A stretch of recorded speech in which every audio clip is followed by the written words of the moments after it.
Hey guys, what's up? Nate Chai again here with a brochure analysis. This one comes to us from Jeremy Azus. Now, Jeremy Azus was, or still is, selling managed option contracts for people that have houses in London. So immediately the difference between his brochure and Emma's, who we covered a few weeks ago, is plain to see. He's going for a very different market, and his brand operates very differently. What we're going to go through today is how to create a brochure that sells. So how do you create a brochure that works really effectively for your market and will get you those phone calls that you want so you can book more sales meetings, etc., etc. So here's Jeremy's brochure. It's 3 pages long. Got his logo here, looking very cool. Let me just turn up the opacity here. Maybe make that slightly larger. Give me a bit more hardness. Yeah, I'm a hard guy.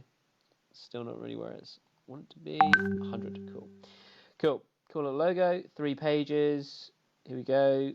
And then the final page is here. There he is. Beautiful guy. So what Jeremy's done is he sort of laid it out a bit like a magazine, which is interesting. It's a cool tactic to use. In fact, something that I would recommend that you guys do is think of your brochures more like lead magnets. So how do we make sure that there is value for the reader? You can see the influences here. You sort of got this table of contents as well in the later pages. He basically has little articles written by the people. So the first thing you want to answer to create a brochure that sells is say, where's the value? What am I doing here? And Jeremy doesn't waste a huge amount of time before he addresses the problem. Clearly a fan of the show. So property sales in London since 2015 have slowed by 20%. Wow. You know, that's again, this is some hard hitting pieces of information that I need to know if I'm trying to sell my home. Similarly, this has not been helped by new legislation on HMO licensing and changes in taxation laws. Now, personally, I probably wouldn't have gone for the choice of HMO licensing because you don't know if the reader is going to be clear on what an HMO license is or if they even care. However, changes in taxation laws is something that I can vaguely understand. We understand that as landlords, this may translate into having properties on the market for longer periods and even fines, negative cash flow, and an increasing number of negative equity assets. Again, there's a lot of jargon here that I wouldn't recommend using. The key point is, hey, if you have something on the market for too long, or your properties aren't up to scratch, you're going to get fines. In fact, I would focus on that as the issue. That should be the headline. Do you want to get fined £10,000 for this stupid reason? What? No, of course not. It draws the reader and it gets them to go. We have various ways of optimizing property portfolios depending on your circumstances. This includes creating tailor-made managed option contracts to either help you sell your properties at better prices, improve rental yields, or even take over your mortgage. So here is Jeremy's value proposition, and it took until the 4th paragraph to get here. Now, what he did was he did a great job of providing the problem here, as well as here. So it makes sense to go into the solution. He then starts to sell this solution. We may also invest to buy the properties ourselves in more traditional ways. Read on to find out more.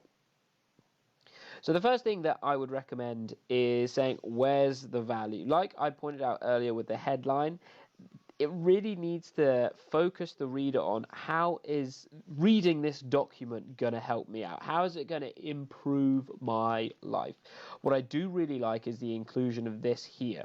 But what I would do is make it a lot more strong by having, again, the structure that I went often with the Emma Hollings brochure. Again, check it out. It's in my videos tab.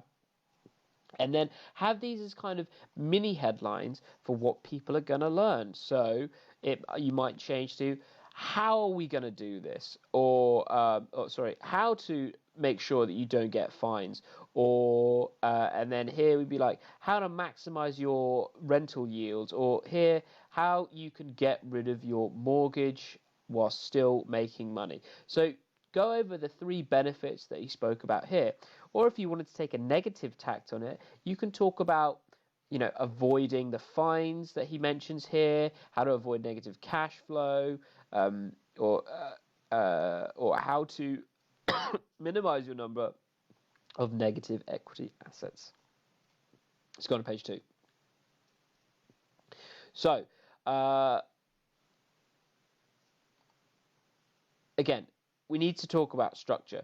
So Jeremy started from who we are to then going on to what we do, and then has a case study at the end. Remember the structure from the brochure video that I did a few weeks ago. Introduction, explaining who you are. That's your pitch, your 30-second pitch. You might know it as your elevator pitch. Then go into the problem, then go into the solution, then give them a testimonial and calls to action.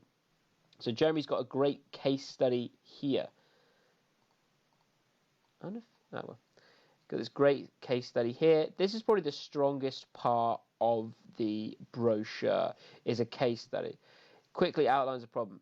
Customers has a 3-bedroom house in North London, mortgage of $1,700, renting at $2,250 per month. And he does this really smart thing here where she says if she had gone the traditional route in order to increase her yields, again, he's differentiating himself from the competition, and he's also showing the benefit of his service. She would have had to put an end to the leaks, mice infestations, and various other issues. She could have also invested to turn this property into a 4 or 5 bedroom house. Asu & Co. offered her the possibility of receiving higher rent without having to worry about the property any longer. Oh, interesting. Tell me more. Within less than a month. Okay, great to include how long something takes as well, because that's always a question if I'm going to buy something. Well, how long is this going to take to do? This customer agreed to let us manage the property for her with an option to buy the property over the next 10 years. No more costs, no more tenants, no more agents. Okay, so this is a pretty well written piece, but it does create more questions than it answers, right? So he needs to logically connect this part here where it talks about the problems that there was with the property, and say, well, what is it that he does or his company does to mean that they don't have to worry about it anymore? Because what managed option contracts is it's not a hugely complex thing to explain, but a lot of people don't know what they are. So this needs to focus on really helping people understand what a managed option contract is. On the final page, he's got another thing written by Zach Katz, where he talks a bit about how they work. I won't go through that right now. So one of the most glaring things here is that this is a stock image. These are stock images.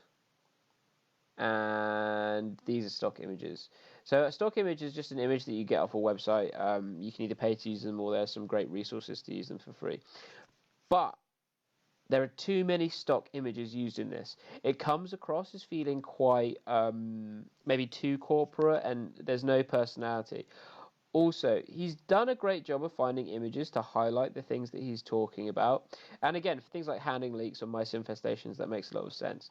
But here, where he's got people signing a contract, why not have himself and one of his clients working together? It creates something called dissonance, so it's a lack of harmony in the text. Similarly, in the first part here, he could have used the property that he spoke about in the case study. This could be a picture of him and the lady looking all happy together. This could have been a true image from the work done. Stock images don't really work if you use them all the time, because they take away a lot of personality from the piece. And like the old business saying goes, people do business with people.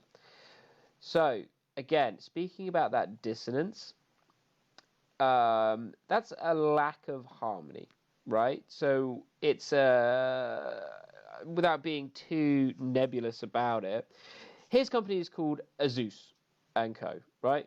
And this is by Jeremy Azus, so that makes a lot of sense. We don't need any more explanation. He obviously owns the company. However, the dissonance is created by who is Danny Horowitz, who is Zach Katz. Finally, at the end, this email address here, jeremy@azus.co.uk, is different from the one that's on every single other page. So we, as the reader, are going to be like, well, who's Ryan? Who's Jeremy? I only obviously want to speak to Jeremy because he seems like the top dog. So I don't understand why I'm being forced to speak to Ryan when I can just go to page 3 and get Jeremy's email address. Finally, another thing that I really like about this, and that's something that you should include in your own brochures, is to have numerous calls to action. So one of the problems with Emma's one was she didn't have these call to actions at the bottom of every single page. Now, the call to actions here could be much stronger as well. So for a free valuation or to see if you're eligible, book a viewing with Jeremy@azus.co.uk, or call blah blah blah.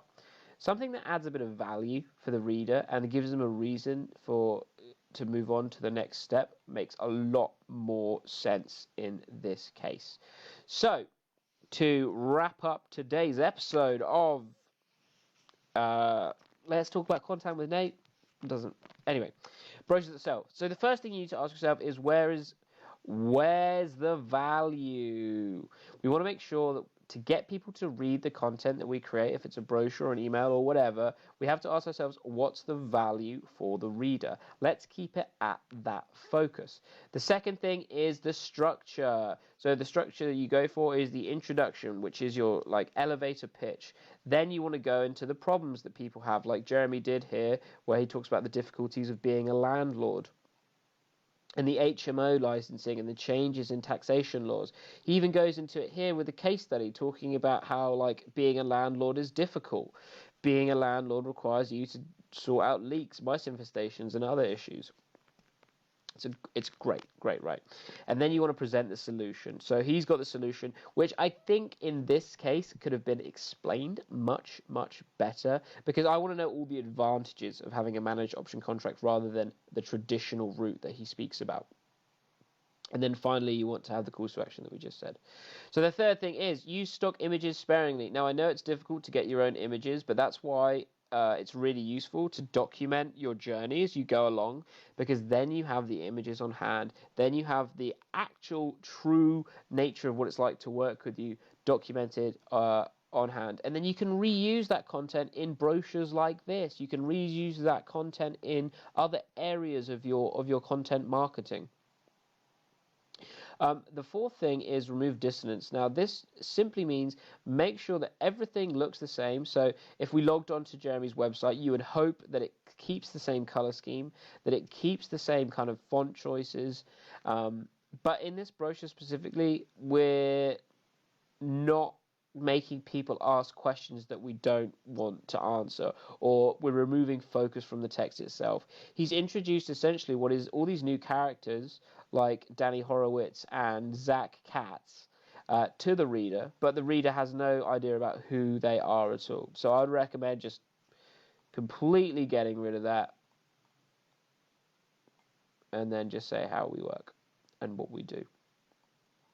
The final thing is the numerous calls to action. So at the bottom of each page, have a way of someone getting in contact with Jeremy or Jeremy's team. And that's what you really need, is you want to make everything as easy for the reader as possible to make sure that they can go on to the next step. My name's been Nate Chai. Thank you so much for watching this brochure breakdown. That's genius. Watching Creativity Live. If you want me to break down some of your content, whether that's an email list, an email that you've written, a brochure that you've gotten, maybe a video, whatever it is, send it to me and I'll have a look at it and I'll make a video just like this. So thank you, and I'll see you next time.